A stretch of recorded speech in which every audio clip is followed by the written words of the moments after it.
আমরা এসছি এখন সাবিত্রী ভিউ পয়েন্টে। এটা নাকি মহাবালেশ্বরের একদম টপে, দেখতে পাচ্ছেন একদম মেঘের মধ্যিখানে আমরা আছি। পুরো মেঘে ঢাকা হয়ে গেছে, পুরো কিছু দেখা যাচ্ছে না, কোনো কিছু ভিজিবল নয়। এটা পার্কিং এরিয়া। এই যে চারিদিকে মেঘ। এই যে যাচ্ছে এখন সাবিত্রী ভিউ পয়েন্টে। সামনে দেখো পুরো মেঘ চলে এসছে।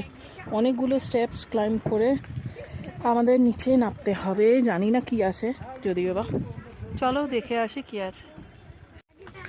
চারিদিকে জঙ্গল আর মেঘ, আদেও কিছু দেখা যাবে কিনা জানি না, তবুও দেখি যদি কিছু দেখা যায়।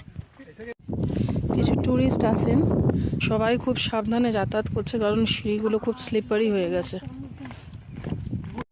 চলে এসছি সাবিত্রী পয়েন্টের কাছে।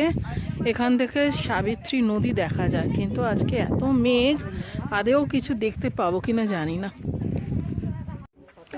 কিচ্ছু দেখা যাচ্ছে না, কোনো ভ্যালি অবধি দেখা যাচ্ছে না, পুরো মেঘে ঢেকে আছে, কিচ্ছু দেখা যাচ্ছে না, নাথিং।